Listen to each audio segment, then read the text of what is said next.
Good morning friends, वेदांत science college हूँ नेहा माणिक। Next lecture આપણે શું જોવાનું છે કે differentiation of a function of two variables. આગળના લેક્ચરમાં આપણે differentiation of function of one વેરિયેબલની ઇન્ટ્રોડક્શન જોયો છે। આજે આપણે ટુ વેરિયેબલ માટે ફંક્શન ડિફરન્શિએશન હોય એનું કોન્સેપ્ટ જોવાનો છે। ઓકે, તો એની શું છે ડેફિનેશન? એટલે S be a non empty open subset of R2 and f is from S to R be a real function and x plus h y plus k belongs to n dash x y delta. Then function f is said to be differentiable at point x y belongs to S. S શું છે આપણો non empty open subset of R2। કોઈ એક ખાલી ના હોય એવો R2નો એક ઓપન સબસેટ છે। S એક ફંક્શન આપેલું છે S થી Rનું। R શું છે? સેટ ઓફ રિયલ નંબર્સ અને S શું છે? R2નો કોઈ ઓપન સબસેટ। બી રિયલ ફંક્શન। ઓકે, ફંક્શન જે આપણું જે છે મેપિંગ કરેલું એ કેવું છે? રિયલ ફંક્શન છે। અને આપણને બે પોઈન્ટ્સ આપેલા છે x plus h and y plus k belongs to an dash x y delta. બરાબર, તો એક્સ વાય ડેલ્ટાના નેબરહુડમાંથી આ પોઈન્ટ લીધેલું છે x plus h y plus k. Then function f is said to be differentiable. આપણે ફંક્શનને differentiable ક્યારે કહીશું? કયા પોઈન્ટ આગળ? X y belongs to S, એટલે કે જે નોન એમ્પ્ટી ઓપન સબસેટ છે એમાંથી એક્સ વાય લેવાનો છે અને એ ફંક્શનને આપણે ડિફરન્શિયેબલ ક્યારે કહીશું?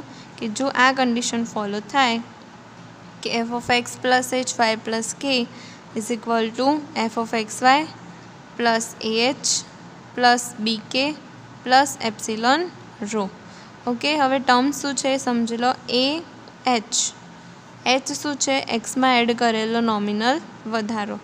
કે શું છે? વાય ટર્મમાં વાય વેરિયેબલમાં જે કોઈ પ્લસ નાની એવી કિંમત એડ કરી છે એ શું છે? કે। એટલે કે આપણે આ રિઝલ્ટને યાદ રાખવાનું છે। આ રિઝલ્ટના એકોર્ડિંગ એક થિયરમ પ્રૂફ કરવાનો છે। બરાબર, તો શું છે ડિફરન્શિયેબલ ફંક્શનની ટુ વેરિયેબલ માટેની કન્ડિશન?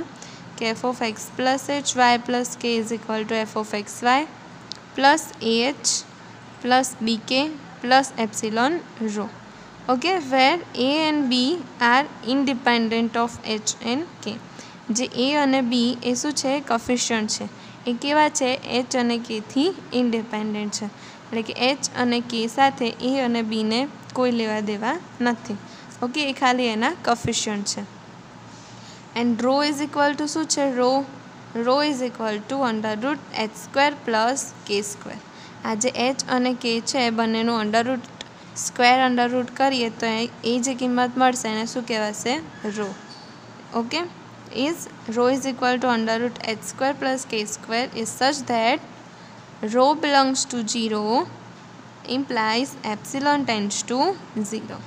ઓકે, જ્યારે એપ્સિલોન ટેન્ડ્સ ટુ 0 થશે ત્યારે રો કેવા હશે? બિલોંગ્સ ટુ 0 હશે।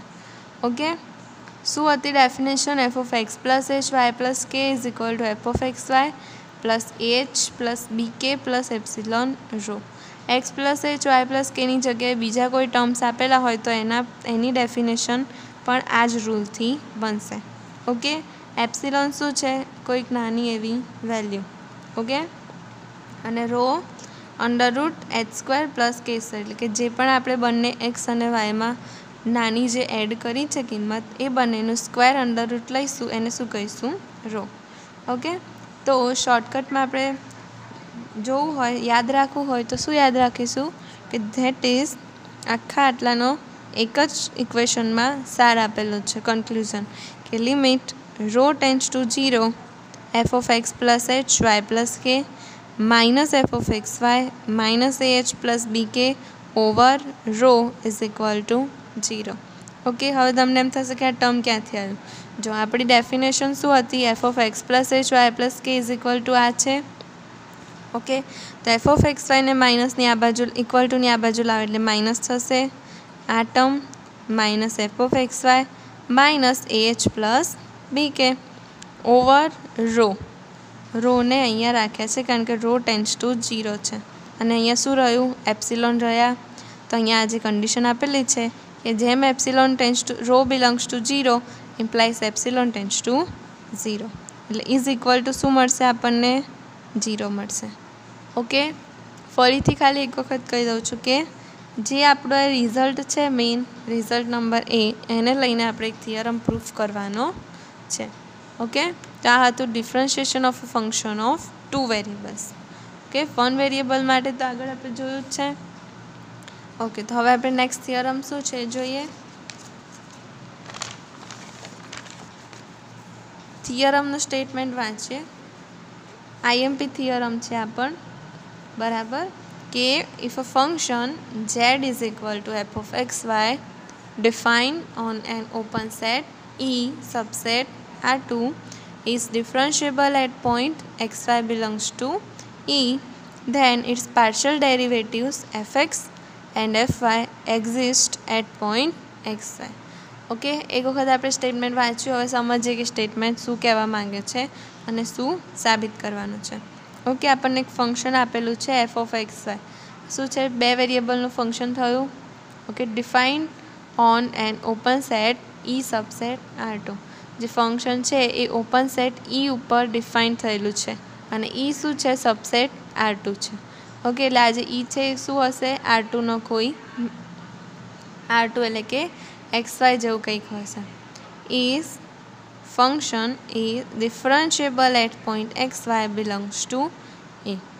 ઓકે, 2 વસ્તુ આપણને આપેલી છે કે ફંક્શન છે એ ડિફાઇન થયેલું છે ઓપન સેટ પર અને ડિફરન્શિયેબલ પણ છે x y belongs to E point પર. ઓકે, તો સાબિત શું કરવાનું થશે? Then its partial derivatives f x and f y exist at point x y. આવું આપણે સાબિત કરવાનું છે. ફંક્શન છે ડિફાઇન થયેલું છે ઓપન સેટ પર, ડિફરન્શિયેબલ છે એક્સ વાય પોઈન્ટ આગળ, બિલોંગ્સ ટુ ઈ, તો એનું પાર્શિયલ ડેરિવેટિવ એફએક્સ અને એફવાય એક્ઝિસ્ટ કરશે એક્સ વાય પોઈન્ટ આગળ, એવું આપણે સાબિત કરવાનું છે. ઓકે, પાર્શિયલ ડેરિવેટિવનો કોન્સેપ્ટ આપણે આગળના લેક્ચર્સમાં જોયો છે.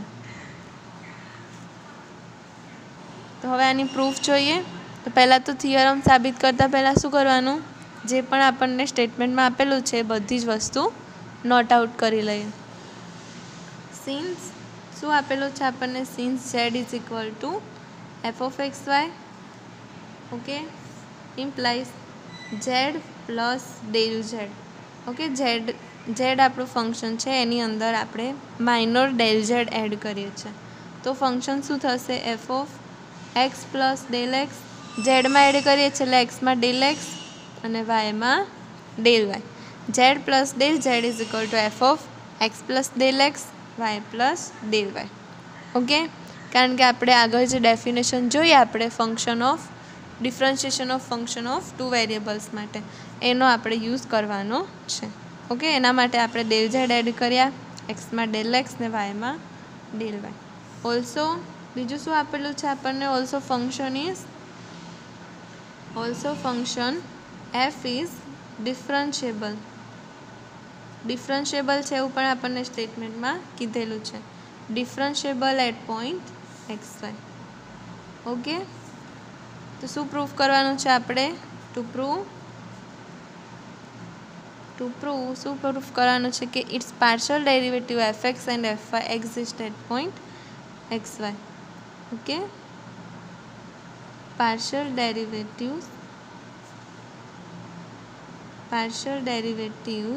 fx and fy exist at point xy. આવું આપણે પ્રૂફ કરવાનું છે. ઓકે, તો શું કરીએ આપણે? ડેફિનેશન બનાવવી પડશે પાર્શિયલ ડેરિવ માટે. આના માટે definition f of x plus del x y plus del y. શું થશે? ડેફિનેશન જે આપણે આગળ જોઈ હતી એ પ્રમાણે f of x y plus a એચની જગ્યાએ અહીંયા છે ડેલ એક્સ, બી કેની જગ્યાએ છે અહીંયા del y plus epsilon rho થશે આવું.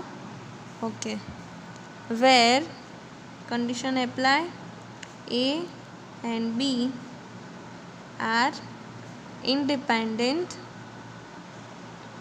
independent of del x and del y થશે આવું ડેલ વાય એન્ડ બીજી શું કન્ડિશન છે and epsilon tends to 0 as rho શું છે જે બંને ઇન્ક્રીમેન્ટ આપણે એડ કર્યા છે del x square del y સ્ક્વેરનું square under root okay rho tends to 0 okay આને આપણે રિઝલ્ટ નંબર એ આપીએ ઓકે આ છે આપણું રિઝલ્ટ નંબર એ આના પરથી આખો થિયરમ આપણે પ્રૂફ કરવાનો છે કે એના પાર્શિયલ ડેરિવેટિવ એફએક્સ અને એફવાય એક્ઝિસ્ટ કરે છે કયા પોઈન્ટ આગળ એક્સ વાય પોઈન્ટ આગળ ઓકે તો હવે એના માટે આપણે બે કેસ લેવા પડશે કેસ 1 શું લઈએ આપણે કેસ 1 લઈએ કે if we put del y equal to 0 and del x not equal to 0 in result a okay જે આપણું રિઝલ્ટ 1 મળ્યું છે એમાં del y equal to 0 મૂકીને del x not equal to 0 okay તો ફરીથી એક વખત રિઝલ્ટ એ શું છે લખીએ x plus del x y plus del y is equal to f of xy plus a del x plus b del y plus epsilon rho okay a and b are independent of del x and del y and epsilon tends to 0 as rho is equal to under root del x square plus del y square tends to 0 okay હવે આપણે apply કરીએ case 1 del y equal to 0 મૂકવાના છે અને del x not equal to 0 મૂકવાના છે okay તો શું થશે implies f of x plus del x y plus del y એટલે y plus del y એટલે y plus 0 okay is equal to f of xy as it is plus a del x plus b del y b into 0 શું થશે 0 epsilon rho okay epsilon રોની જગ્યાએ શું આવશે epsilon del x કેમ કારણ કે because of rho is equal to under root del x square plus del y square પણ del y શું લીધા છે આપણે 0 under root del x square under root cancel therefore rho is equal to del x થશે okay હવે શું થશે next ટર્મનું simplification કરીએ f of x plus del x y આ એફ ઓફ એક્સને આ બાજુ લઈએ આપણે આપણી ડેફિનેશન લાવવાની છે 0 વાળી એફ ઓફ એક્સ વાય તો આ બાજુ શું વધશે a del x plus epsilon del x તો ડેલ એક્સ કોમન કાઢીએ એ પ્લસ એપ્સિલોન ઓકે આ ટર્મ આ બાજુ માઇનસ ડેલ એક્સ કોમન શું વધશે ઇક્વલ ટુની આ બાજુ del x a plus epsilon okay next f of x plus del x y minus f of x y is equal to આ જે ડેલ એક્સ છે એને આપણે છેદમાં લાવીએ તો શું થશે અહીંયા ડેલ એક્સ અને અહીંયા શું વધશે a plus epsilon okay definition લાવવાની છે આપણે ટર્મ્સ લખી દઈએ કે del x not equal to 0 okay next શું કરીએ હવે આટલું મળી ગયું એના પછી લિમિટ લઈ લઈએ કે એફ એક્સ આ કોની ડેફિનેશન થઈ એફ એક્સની ડિફરન્શિએશનની ડેફિનેશન એફ એક્સ યાદ કરજો limit h tends to 0 f of x plus h f of x plus h y minus f of x y over h okay તો શું થશે f x is equal to limit del x tends to 0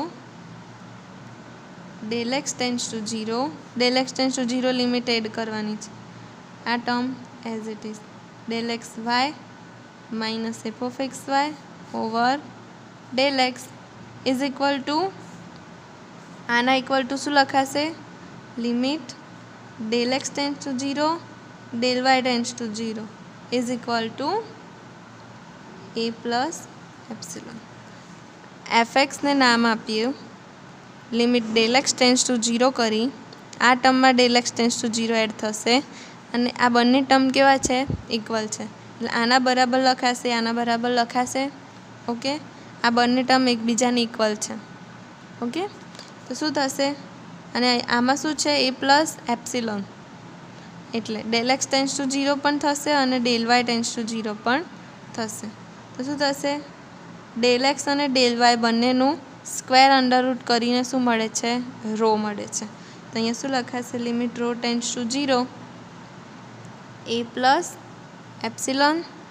okay, rho tends to 0 તો epsilon શું થશે? 0. આપણને અહીંયા કન્ડિશનમાં આપેલું છે epsilon tends to 0 as rho tends to 0. જેમ જેમ રો 0 આગળ જશે એમ એપ્સિલોનની વેલ્યુ શું મળશે? 0. તો અહીંયા રો ટેન્સ ટુ 0 થઈ તો એપ્સિલોનની વેલ્યુ શું થશે? 0. શું લખાશે અહીંયા? Is equal to limit rho tends to 0 a plus epsilon is equal to a plus 0 is equal to a. Done. શું મળ્યું આપણને અહીંયા? a મળ્યો. હવે કેસ 2 શું કરીએ?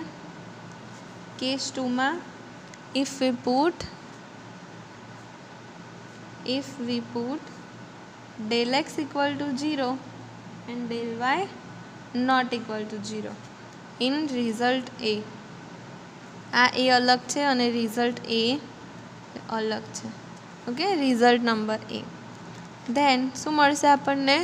રિઝલ્ટ એમાં મૂકીશું ડેલ એક્સ ઇક્વલ ટુ 0 અને del y not equal to 0. તો આપણને આવું મળશે f of x plus del x y plus del y. Result લખીએ ફરીથી એકવાર. શું છે? F of x y plus a del x plus b del y plus epsilon rho. Done. હવે ડેલ એક્સ 0 મૂકીએ તો આ 0 થશે, આ પણ 0 થશે. તો શું મળશે? Implies f of x y plus del y is equal to f of x y plus આ 0 b del y plus epsilon. શું મળશે અહીંયા? Epsilon del y because of rho is equal to under root del x square plus del y square. Del x શું છે? 0. એટલે શું મળશે? ખાલી del y square. Square under root cancel out. Rho is equal to del y. Done. હવે ફરીથી simplification કરીએ. આગળ એ શેના માટે છે? આપણે રિઝલ્ટ નંબર એમાં ડેલ એક્સ માટે છે. એટલે કે આપણને એફ એક્સ એક્ઝિસ્ટ થયું એ ખબર પડી. F x exist. ઓકે, હવે એફ વાયને એક્ઝિસ્ટ કરવાના છે. ફંક્શનની વાયની રિસ્પેક્ટમાં ડેરિવેટિવ કરીએ એવી આપણે અહીંયા ડેફિનેશન સેટ કરવાની છે. એના ઇક્વલ ટુ 0, એના ઇક્વલ ટુ 0 લઈ rho tends to 0 as epsilon tends to 0 લઈ બી સાબિત કરવાના છે. એટલે શું મળશે? F y exist. ઓકે, હવે શું કરીએ? ટર્મ સિમ્પ્લિફિકેશન આ બાજુ લાવીએ.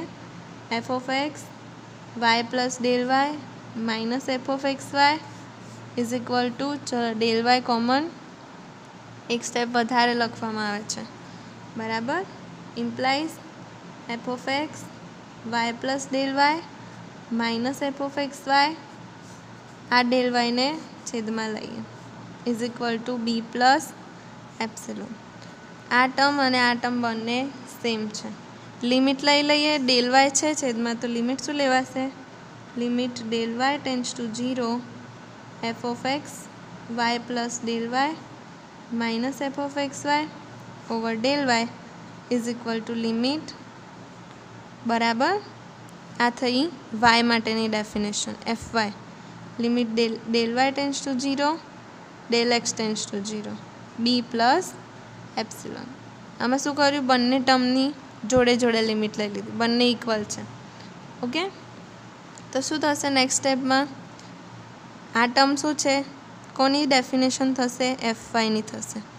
F y is equal to limit, આના બરાબર શું લખાશે? Rho tends to 0 b plus epsilon.